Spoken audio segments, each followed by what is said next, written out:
passado dia 24 de janeiro, no contexto da Semana de Oração pela Unidade dos Cristãos, teve lugar a celebração nacional ecuménica. O ponto de encontro foi a Igreja Paroquial de São Tiago, em Almada.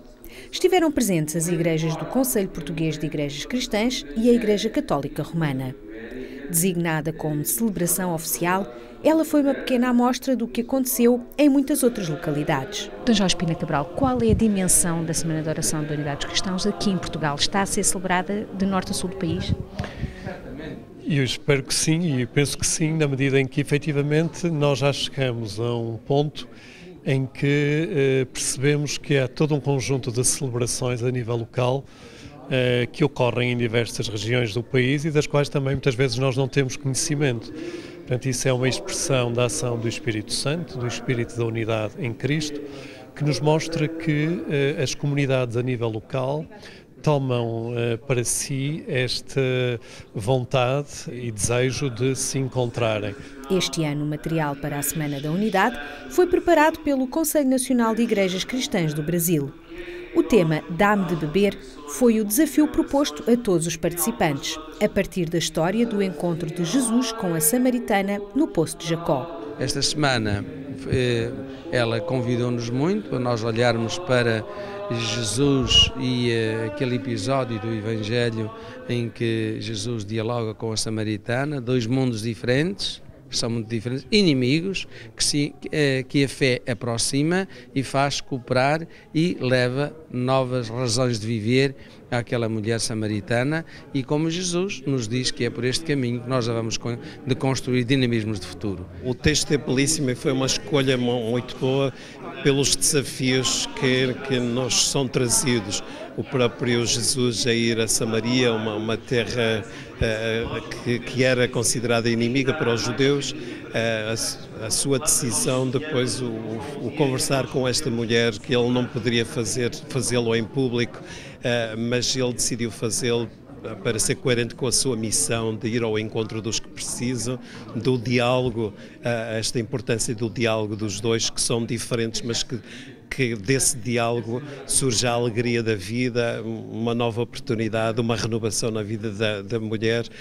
Depois a outra surpresa é a mulher não ficar calada, ir anunciar a palavra e convidar outros a virem a Jesus. Portanto, é um texto muito rico, foi muito bem escolhido e que nos dá a oportunidade de lembrarmos que vale a pena darmos atenção ao outro, mesmo sendo estranho, que vale a pena dialogarmos e que vale a pena partilharmos aquilo que nós acreditemos, partilhar a nossa relação com Cristo com outros e outras, porque desse modo estamos a contribuir para que haja mais amor, para que haja mais paz, para que haja o reconhecimento do outro e para que a diversidade possa ser aceita, possa ser vivida e possa ser uma riqueza. Numa sociedade complexa e sofrida como é a nossa, num contexto europeu atribulado, o movimento ecuménico é simultaneamente um desafio e uma fonte de esperança. Antes de mais nada, o desafio de desejarmos, como Jesus nos pediu, a unidade.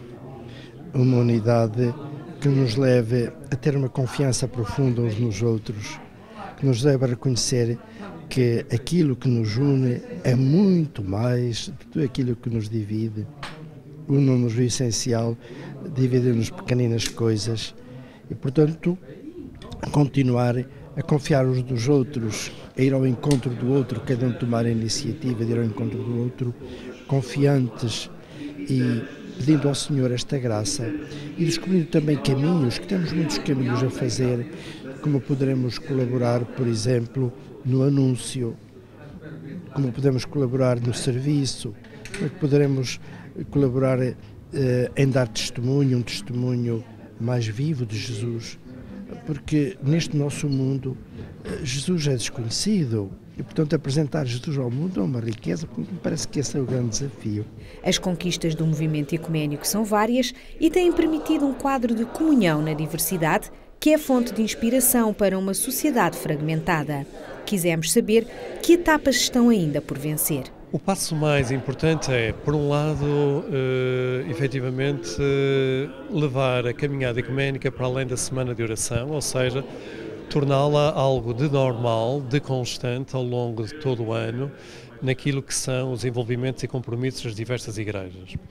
pessoalmente entendo que um ano após, e estamos a celebrar precisamente um ano após a assinatura de uma declaração de reconhecimento do batismo das diferentes igrejas, as mesmas igrejas que assinaram essa declaração devem agora pensar na pertença a um mesmo organismo ecuménico que permita efetivamente dar uma consistência maior a esta caminhada, ou seja, aquilo que poderíamos chamar um Conselho de Igrejas Ecuménico em Portugal. Para além disso também, acho que na situação presente que estamos a viver de efetivamente grandes problemas de natureza social e económica no nosso país, num país e numa sociedade onde a pobreza aumenta, as desigualdades aumentam, onde a violência está presente de diversos modos, nomeadamente, por exemplo, neste drama das mulheres que são mortas pelos maridos, a questão da violência doméstica, que em si reflete um mal-estar na nossa sociedade.